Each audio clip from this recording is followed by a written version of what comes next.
사랑하는 여러분, 오늘 이 자리에 참석한 여러분들과 집에서 혹은 직장에서 유튜브 동영상으로 실시간 예배를 드리고 있는 우리 모든 동강가족 여러분들에게 우리 살아계신 하나님의 은혜와 복이 넘쳐나게 되기를 축원합니다. 어떤 분이 주일에 관한 어떤 글을 썼는데 그 글의 끝에 이런 성경 말씀을 인용해 놓았습니다. 마가복음 2장 27절에서 28절에 보면 또 이르시되 안식일이 사람을 위하여 있는 것이요 사람이 안식일을 위하여 있는 것이 아니니 이러므로 인자는 안식일에도 주인이니라, 이 말씀인데, 여러분 지난 주간 목사님들 사이에서는 지금 같은 이런 영상 예배를 드릴 수 있느냐 없느냐 하는 많은 고민과 논쟁이 있었습니다. 그렇지만 이 말씀, 사람이 안식일을 위해 있는 게 아니고 안식일이 사람을 위해서 주어진 것이라고 하는 이 주님 말씀을 생각하면서 시민의 안전과 생명을 보존하기 위해서 교회가 이런 선택을 하는 것이 결코 잘못된 것이 아니라 그런 생각을 하게 되었습니다. 여러분 어찌됐건 사상 초유의 사태를 맞이한 이 상황에서 지금 이 예배당 안에서 예배를 드리건 아니면 집 안에서 가족들과 실시간 영상으로 예배를 드리건 이 시간 예배 시간입니다. 마음을 다하고 뜻을 다하고 어디에서건 정성을 다해서 예배함으로써 우리 하나님께 영광을 올려드릴 수 있게 되기를 바랍니다. 오늘 본문은 느헤미야 시대의 회복을 다루고 있습니다. 이 당시 유대 나라는 이미 망했습니다. 페르시아의 지배를 받고 있었는데 이 느헤미야라는 사람은 포로로 끌려온 포로 3세대쯤 되는 그런 사람입니다. 포로로 끌려온 지 한참 세월이 지났고 이제 할아버지 세대, 아버지 세대가 지나고 이제 느헤미야 세대가 이제 손자 세대가 살아가고 있는데 이제 더 이상 나라를 되찾는다고 하는 것은 거의 불가능하다고 여겨지는 그런 시대 상황이었습니다. 그러니 이 당시에 유대인들은 그 페르시아의 지배 아래에서 어떻게든 이제 각자 자기 살 길을 찾자, 그렇게 해서 나름대로 열심히 노력하며 살고 있었습니다. 그러니 이 포로 3세대쯤 되는 이 느헤미야도 자기 자리에서 열심히 노력을 해서 결국은 페르시아 왕궁의 왕을 모시는 술 맡은 관리가 되어 있었던 겁니다. 그래서 11절에 보면 내가 그때에 왕의 술관원이 되었었느니라, 게 바로 그런 말입니다. 그런데 그런 어느 날 그에게 누가 예루살렘을 다녀왔다는 소식을 듣게 됩니다. 그래서 그는 속히 그 예루살렘을 다녀왔다고 하는 사람들을 자기에게 불러서 예루살렘이 어떠하더냐고 형편을 묻습니다. 그게 오늘 본문 앞서서 나오는 2절 말씀이고 3절이 바로 그들이 전해준 소식의 내용입니다. 제가 한번 읽어보겠습니다.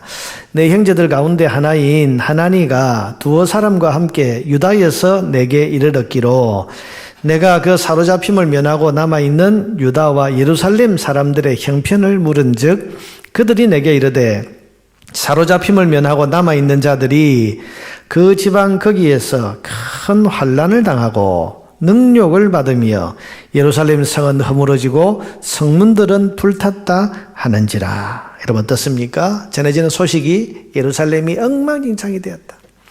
이방인들이 와서 거기 살고 있는 남아있는 유대인들을 얼마나 능욕을 했는지 괴로움을 당하고 있고 성벽은 다 무너지고 성문은 불에 타버려서 그야말로 엉망진창인 상태가 되어버렸다. 여러분 그런 소식을 전해준 겁니다. 이 소식을 들은 느헤미야는 망연자실 정신을 잃어버립니다. 4절에 보니까 내가 이 말을 듣고 앉아서 울고 수일 동안 슬퍼하며 하늘의 하나님 앞에 금식하며, 여러분 수일 동안 슬퍼하고 울었습니다. 금식을 했습니다. 여러분 이 금식이 뭡니까? 도무지 밥 한 술 입에 넘길 수가 없는 것입니다. 왜 그렇습니까?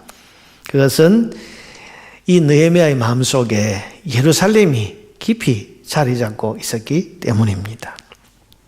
자, 여러분 보세요. 이 느헤미야는 아까 말씀드린 대로 포로 3세대입니다. 할아버지 때에 할아버지가 포로로 끌려와서 이 바벨론으로 오게 됐고 지금은 정권이 바뀌어서 왕조가 바뀌어서 페르시아가 지배를 하고 있는데 수천 킬로나 떨어진 이 이방 나라에 할아버지 때에 와서 지금 아버지 시대가 지나가고 자기가 살고 있는데 예루살렘이라는 것은 그러므로 여러분 이 느헤미야는 한번 가본 적도 없고 어떻게 생겼는지 구경도 못했습니다. 그런데 그 예루살렘의 소식을 듣고 이렇게 수일 동안 앉아서 울고 슬퍼하면서 밥 한 술 입에 넘어가지 않는 이런 태도를 보였을까? 왜 그렇습니까? 그만큼 그런 예루살렘을 향한 마음이 그 속에 간절했기 때문입니다. 자, 여러분, 이건요, 아버지의 신앙의 결과라고 할 수 있습니다.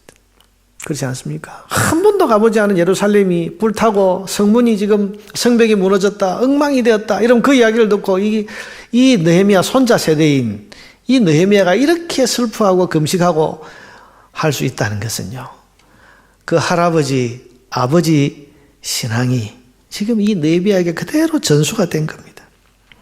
여러분, 포로로 끌려온 아마 그 할아버지 세대는요, 하나님이 다시 그들을 회복시켜 주실 것을 날마다 고대하면서 기도했습니다. 여러분 8절과 9절을 한번 보세요. 느헤미야의 기도 속에 그게 나와 있습니다.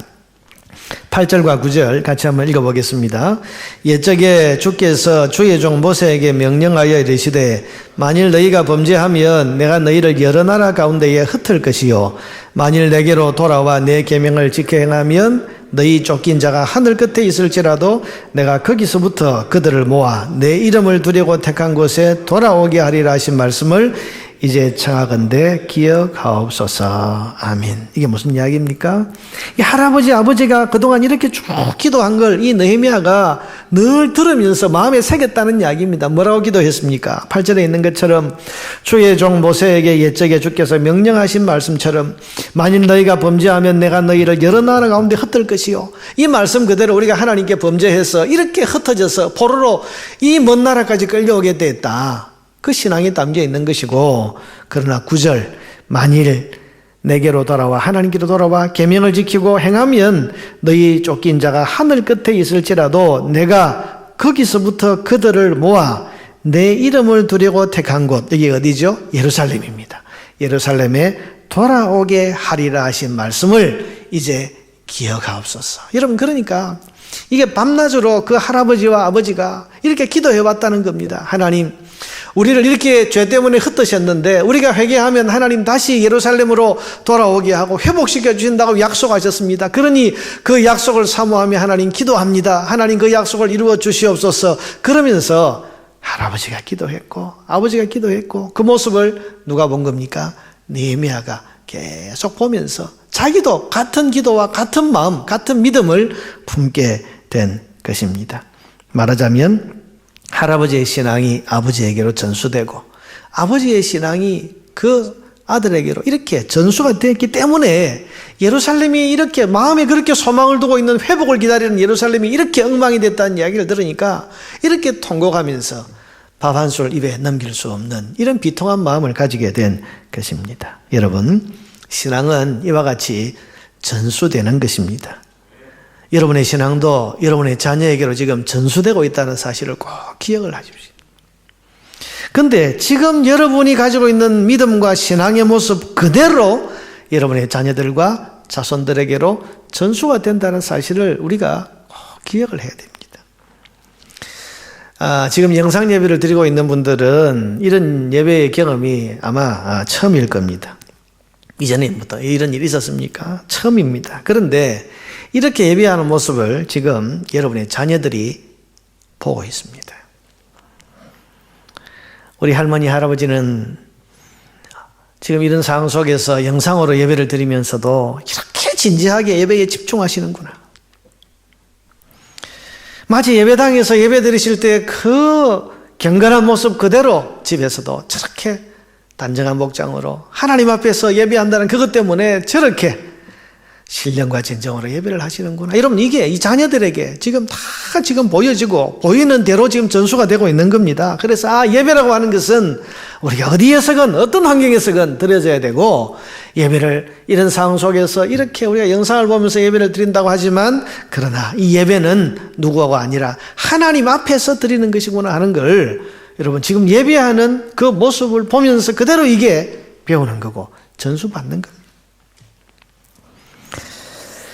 여러분, 느헤미야는 자라면서 밤낮으로 예루살렘의 회복을 믿고 소원하면서 하나님의 이 약속을 붙들고 기도하는 이 할아버지와 아버지의 이 모습을 보면서 자랐습니다. 그러니 예루살렘 구경이라고는 해본 적도 없는 그가 예루살렘의 비참한 소식을 들었을 때 이렇게 비통하게 슬피 울 수 있었던 겁니다. 그러면서 그는 이렇게 기도합니다. 그게 오늘 본문이죠. 5절입니다.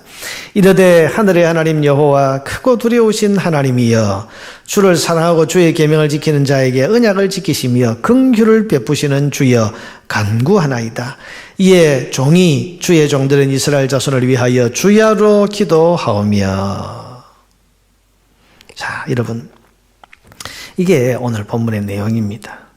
이 느헤미야서는 결국 여러분 어떻게 끝이 나는가 하면 결국은 예루살렘 도시의 재건과 회복을 멋지게 이루어내었다라는 이야기로 이 느헤미야서가 결론이 납니다. 그것도 놀랍게도 지금 이 슬피 울면서 기도했던 느헤미야가 왕의 명령으로 예루살렘의 총독이 되고 또 왕이 그 예루살렘 재건에 필요한 사람도 보내주고 물자도 보내주고 필요한 권한까지도 다 주어 보내어서 결국은 이 느헤미야가 꿈에 그리던 예루살렘 성의 회복을 이루게 되었다고 하는 것이 이 느헤미야서의 결론인 것입니다.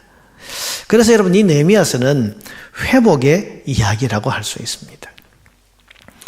오늘 주일 아침에 우리가 이 느헤미야서를 함께 보고 있는 이유는 지금 우리에게도 이런 회복이 필요하기 때문입니다. 여러분 지금 우리의 일상이 무너지지 않았습니까? 전염병 사태로 우리의 평범했던 일상이 다 무너졌습니다. 모두가 말하기를 어서 빨리 좀 회복이 되면 좋겠다. 아이들은 안심하고 학교에 가고 유치원에 가고 어린이집에 가고 그렇게 되었으면 좋겠다. 남편들은 아무 일 없이 회사에 출근을 하고 주부들은 시장이나 마트를 걱정 없이 다니게 되고 아픈 사람들은 아무 두려움 없이 병원이나 약국을 출입하는 그런 우리의 보통 일상이 다시 회복되었으면 좋겠다. 여러분 그렇게 다들 말하고 있지 않습니까?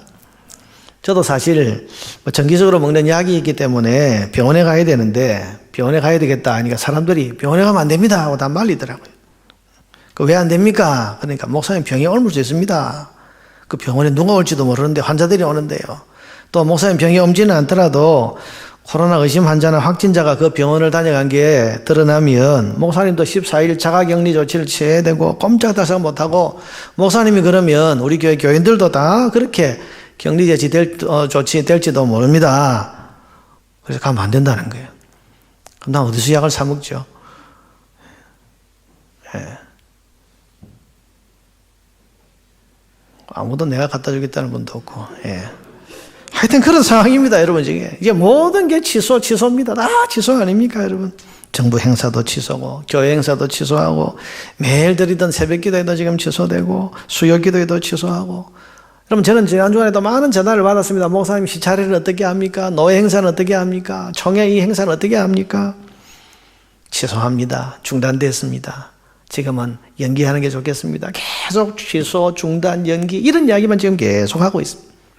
우리 일상이 무너진 거예요.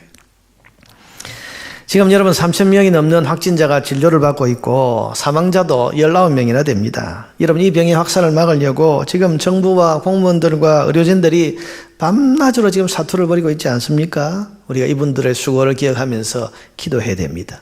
그분들을 위해서 축복해야 됩니다. 하나님께서 그분들의 안전을 지켜주시고 그 수고가 좋은 열매를 맺을 수 있도록 기도할 수 있기를 바랍니다.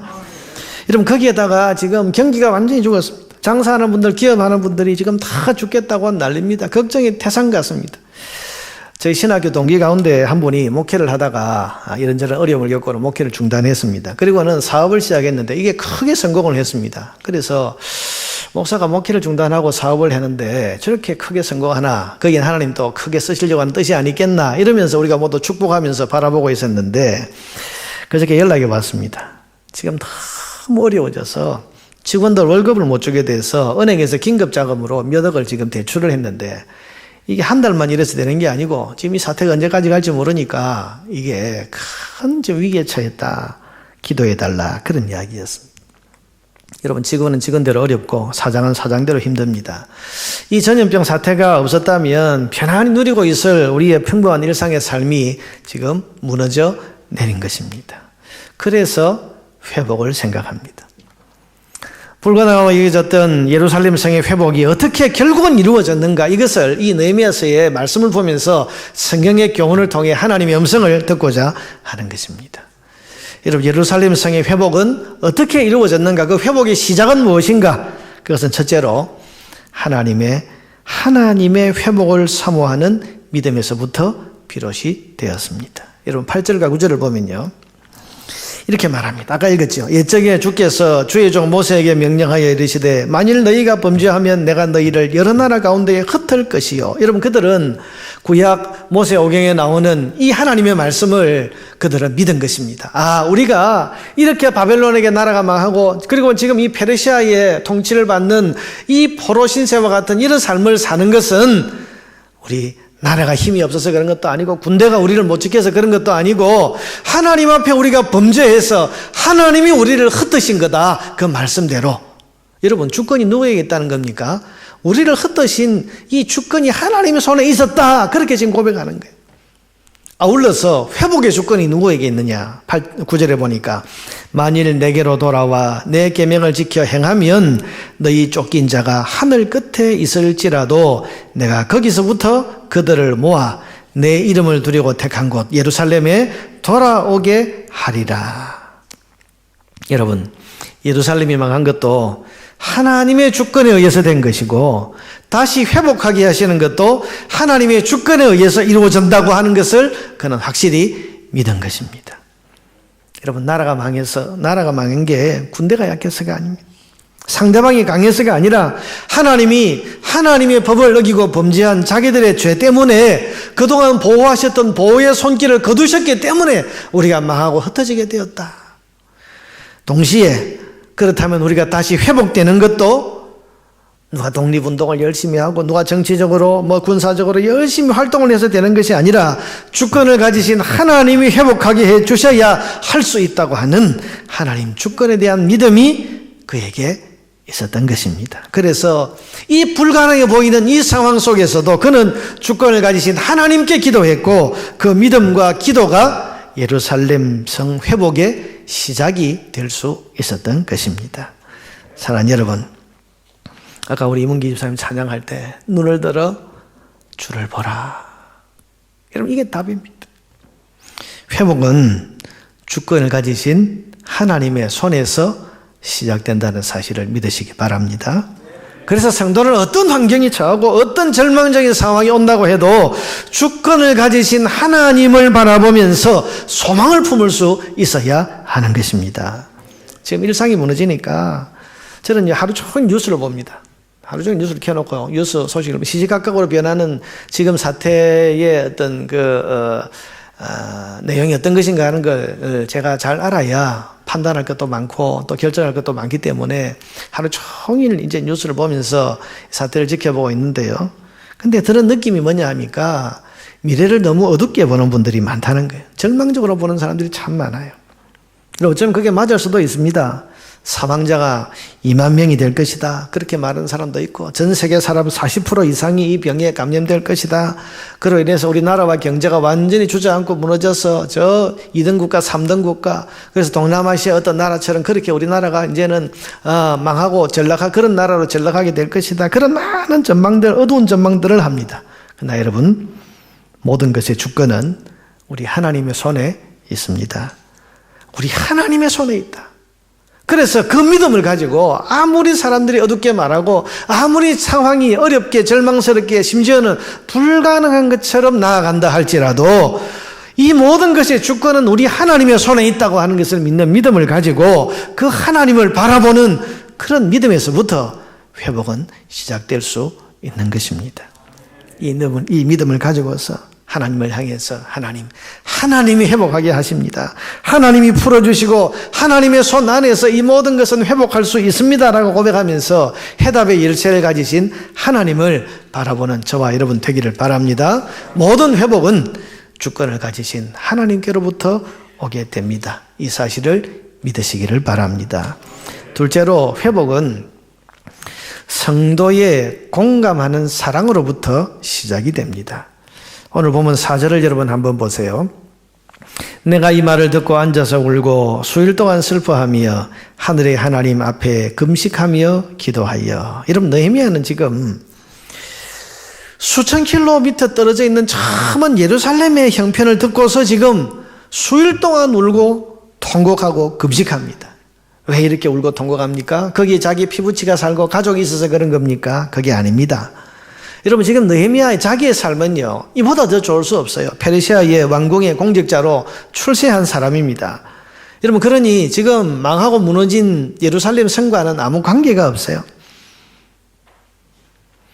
그는 여러분 페르시아 왕의 술 맡은 관원이라 그랬지 않습니까? 그러니까 고위 관리입니다. 고대 왕들은요 늘 독살의 위험에 두려워하기 때문에 자기 음식이나 술을 맡은 사람은 정말 신복이 아니면 맡기지를 않습니다. 그런데 그런 자리에 올랐다는 것은, 그것도 유대인 출신으로서 그런 자리에 올랐다는 것은 얼마나 그가 지금 인정받았다는 겁니까? 그러니 왕의 측근이니 걱정할 일이 있겠습니까? 해가 될 일이 있겠습니까? 안락하고 부유한 생활을 하고 보장된 삶을 사는데 뭐가 걱정이겠습니까? 그런데도 느헤미야는 예루살렘의 비참한 소식을 듣자마자 앉아서 울고 수일 동안 밥도 입에 대지 않고 통곡을 합니다. 이게 뭐죠? 이게 바로 동족을 향한 느헤미야의 사랑입니다. 여러분 사랑이 뭡니까? 공감입니다. 공감이 사랑입니다. 같이 아파하고 같이 힘들어하는 것이 사랑입니다. 그래서 성경은 사랑하라는 것을 이렇게 표현을 했습니다. 로마서 12장 15절에 보니까 같이 한번 읽어봅시다. 즐거워하는 자들과 함께 즐거워하고 우는 자들과 함께 울라. 여러분 이게 사랑하라는 말씀을 이렇게 표현한 거예요. 사랑하라는 게 이게 구체적이지 않으니까 로마서에서는 사랑하라는 것을 구체적으로 즐거워하는 자들과 함께 즐거워하고 우는 자들과 함께 울어라. 이게 사랑이다. 이런 삶을 살아라. 그렇게 지금 사랑을 명령하시는 거 아닙니까? 여러분 나는 아프지 않지만은 내가 사랑하는 사람이 아프면 나도 함께 아파하는 것이 사랑입니다. 나는 편안하고 내게는 아무 일이 없지만은 내가 사랑하는 그 사람이 지금 고통을 겪고 있으면, 그분이 지금 힘들어하고 있으면 내 마음도 힘들고 내 마음도 도무지 편치 않고 고통스러운 것이 사랑하는 사람의 마음 아니겠습니까? 여러분 한때 TV 예능에서 인기를 끌었던 유행어가 있습니다. 나만 아니면 돼. 어떤 벌칙이 있는데 나만 아니면 돼. 여러분 그게 사람들이 재밌다고 웃었는데요. 여러분 사실은 이게 공동체를 망치는 겁니다. 우는 사람이 있는데 그 울 일이 내게는 없다고 해서 여러분 나만 아니면 돼. 그러면서 여러분 나는 행복해 한다면 여러분 그런 공동체가 제대로 설 수 있겠습니까? 무너지는 거죠. 느헤미야는 지금 자기 동족을 사랑하고 있는 겁니다. 그래서 아팠습니다. 그래서 힘들었습니다. 자기 일이 아니지만은 내 동족이, 내 사랑하는 하나님의 백성이 그 고통을 겪고 있다는 이야기를 들으니까 수일 동안 지금 잠이 안 오는 겁니다. 우는 겁니다. 통곡하는 겁니다. 밥 한 술 입에 올릴 수가 없는 겁니다. 그런데 여러분 이런 공감하는 사랑이 예루살렘 도시를 회복시키는 출발점이 되었다고 오늘 성경이 기록하고 있는 겁니다. 사랑하는 여러분, 모든 무너진 것을 다시 회복시키는 하나님의 은혜는 우리의 사랑에서부터 시작이 된다는 사실을 기억하십시오. 사랑이 무너진 것을 다시 세우고 사랑이 모든 잃었던 것을 다시 찾게 하는 위대한 힘이 있습니다. 우리가 우리의 무너진 일상을 다시 회복하기 원한다면 성도인 우리가 먼저 사랑을 실천해야 됩니다. 우리나라를 사랑하고 고통당하고 있는 우리나라 사람들을 사랑하고 이 코로나19로 삶이 무너지고 건강이 무너진 사람들을 사랑해야만 하는 겁니다. 나만 아니면 내가 아닙니다. 나 혼자 안 걸리면 괜찮아. 여러분 그게 아닙니다. 다 지금 마스크를 못 구해서 그렇게 난리고 그렇게 어렵다고 말하면서 몇 시간씩 줄을 서고 있는데 이 기회가 돈 벌 기회라고 해서 여러분 자기가 구해놓은 마스크를 매점 매석하고 막 잔뜩 쌓아놓고는 그걸 비싼 값에 팔아서 내가 내 돈 벌어보겠다. 여러분 이런 모습이 있는 한 이 공동체는 무너진 삶이 다시 회복되지 않습니다.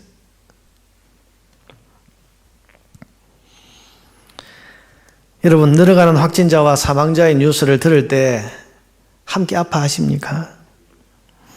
이 코로나 사태로 인해서 경제가 무너지고 장사가 안 돼서 죽겠다고 하는 소상공인들의 이야기를 들을 때 여러분 함께 아파하고 함께 눈물을 흘리십니까? 지금 코로나라고 하는 전염병도 무섭지만은 그로 인해서 너무 안 쓰고 너무 안 가고 하니까 장사하는 사람들이 기초가 다 무너지게 생겼다고 지금 걱정이 산더미 같습니다. 얼마나 힘들었던지 여러분 오죽하면 대통령이 와서 좀 어떠세요? 물었던데 대답이 거지 같아요. 여러분 어떻게 그런 대답을 했겠습니까? 어려운 겁니다. 힘든 겁니다. 죽을 지경인 겁니다. 그런데 그게 내 일이 아니라고 모른 체하고 내 일이 아니라서 나는 다행스럽다고 여러분 그렇게 한다면 그게 어떻게 사랑이겠습니까? 여러분 이런 공동체가 회복될 수 있겠습니까? 회복될 수 없는 거죠. 사랑이 회복을 가져옵니다. 우리가 서로 사랑하면 하나님이 이런 공동체에 은혜를 베풀어 주시는 겁니다. 장사하는 사람들이 너무 힘들어서 눈물을 흘리고 있을 때 그 가게를 빌려준 건물주들이 그 임대료를 받지 않겠다 그러고 임대료를 깎아주겠다 선언하는 그런 모습을 보면 어떻습니까? 여러분 그런 공감하는 사랑에 하나님이 은혜를 베풀어 주시지 않겠습니까? 우리 주님께 사랑을 배운 그런 그리스도인들이라면 이런 시국에 나는 어떻게 피할까가 아니라 나는 어떻게 사랑할까를 생각해야 됩니다. 벌써 우리 고신총회에서는 이 코로나 전염병 사태로 고통을 겪고 있는 분들을 위해서 모금운동을 벌이고 있습니다. 작은 정성이라도 공감하는 사랑을 가지고 함께 울고 함께 아파하면 하나님께서는 반드시 우리 공동체를 회복시켜 주실 것입니다. 마지막 세 번째로 회복은 죄에 대한 회개로부터 시작이 됩니다. 느헤미야의 기도를 한번 보세요. 이게 회개 기도입니다. 6절부터 보니까 이제 종이 주의 종들인 이스라엘 자손을 위하여 주야로 기도하며 우리 이스라엘 자손이 주께 범죄한 죄들을 자복하오니 주는 귀를 기울이시며 눈을 여시사 종의 기도를 들으시옵소서.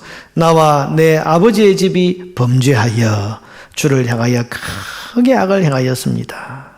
여러분 그는 회개하고 있습니다. 자기 조상들의 죄와 자기를 함께 엮어서 회개하면서 기도하고 있습니다. 여러분, 이 죄에 대한 회개가 예루살렘 성 회복의 시작이 되었습니다.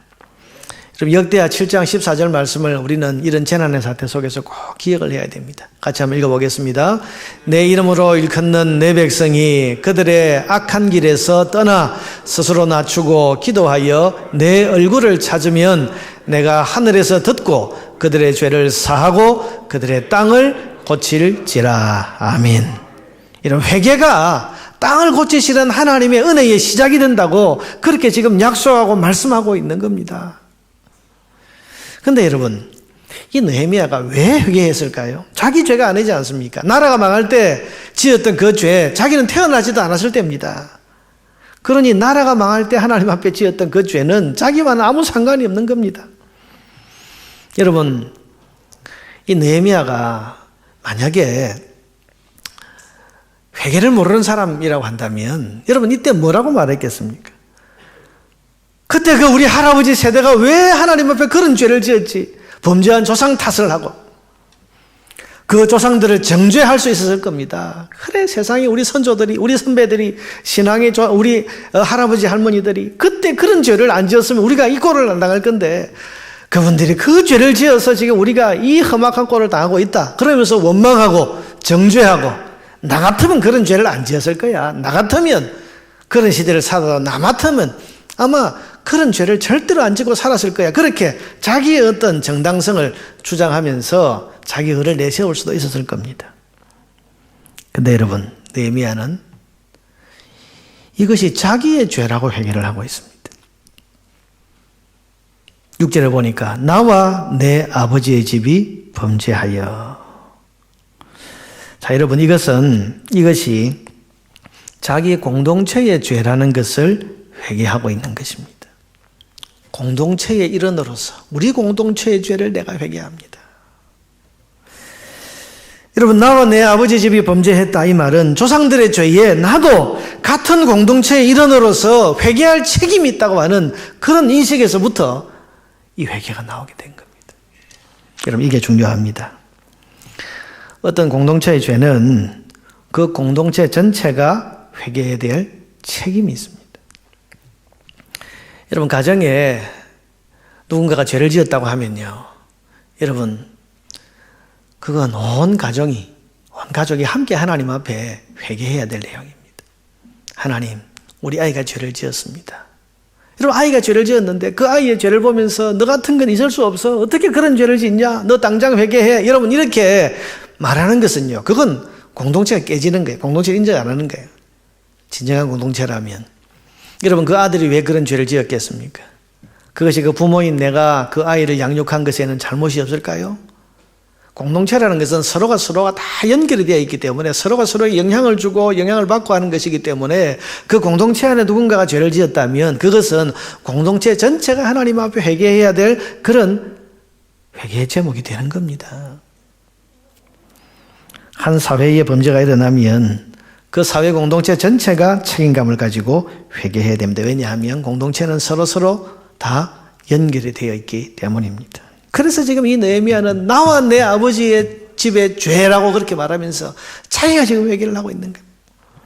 저는 이번에 코로나 사태의 뉴스를 볼 때마다 신천지라고 하는 이단이 자꾸 거론이 되는데 이 신천지 이단이 일어난 것에 대해서 책임감을 느끼고 하나님 앞에 회개를 하고 있습니다.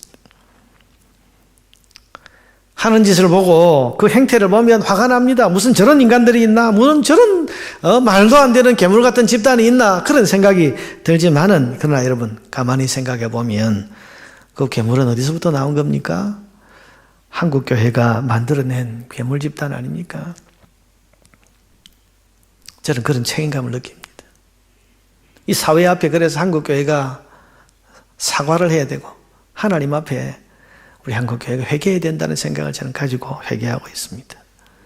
거짓말을 밥 먹듯이 하고 수단 방법 가리지 않고 성도들을 깨내는데 혈안이 되어 있고 성경을 가르친다 무슨 진리를 깨우쳐준다 해서 수많은 사람 무려 여러분 30만의 사람들을 미혹시켜 놓았는데 가만히 생각해 보면 우리 기성교회가 그동안 성도들을 신앙으로 잘못 가르쳤고 성경 공부, 신앙교육 똑바로 시켜내지 못했으니까 여러분 저런 말도 안 되는 교리와 주장을 해도 거기에 쉽게 저렇게 빠져버리게 된 건 아닌가 하는 것입니다. 거기에 목사로서 나도 책임이 있고 나도 한국교회 한 사람으로서 하나님 앞에서 회개해야 되고 특별히 이 사회 앞에 이런 해악을 끼친 것에 대해서 우리 한국교회가 사과하고 반성해야 된다. 여러분 그런 생각에 저는 지금 하나님 앞에 이 문제를 두어서 회개의 기도를 드리고 있습니다.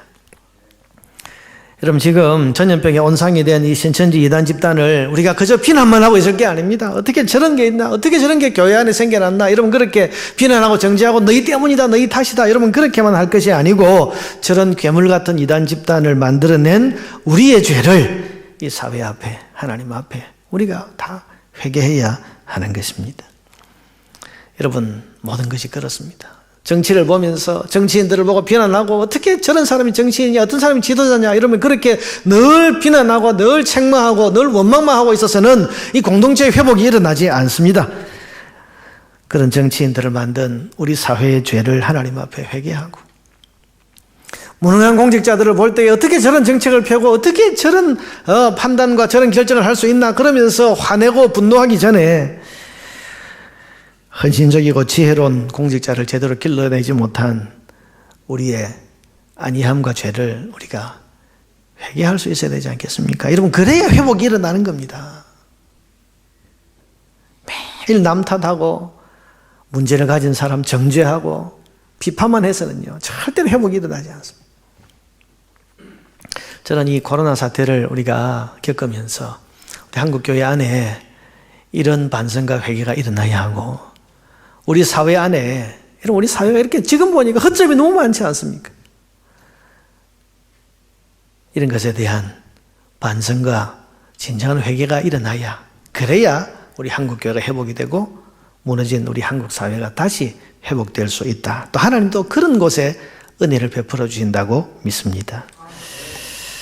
여러분 진정한 회개가 일어날 때 주권을 가진 하나님은 반드시 회복시켜 주실 것입니다.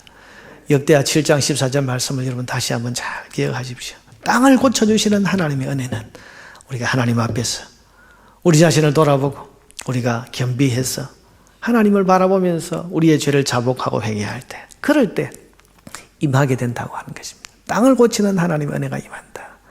이 말씀을 마음에 깊이 새기고 진정한 회개로 하나님 주시는 회복을 누려야 할 것입니다. 여러분, 이번 코로나 사태와 이 사태가 우리나라와 우리 사회에 나아가서 우리 한국 교회를 다시 회복시키는 회복의 기회가 되기를 소원합니다. 이 회복을 위해서 주권을 가지신 하나님 앞으로 우리 모두가 믿음으로 나아가야 됩니다. 또한 성도로서 이 재난 속에서 어떻게 사랑을 실천할 건가를 생각하면서 사랑하고 사랑을 실천하는 데 앞서야 됩니다. 무엇보다도 누구를 탓하고 누군가를 정죄하기보다도 우리 사회와 우리 공동체의 죄를 하나님 앞에서 발견하고 회개하면서 이 땅을 주께서 회복시켜 주시기를 간절히 기도하는 그런 저와 여러분 되기를 주의 이름으로 축원합니다.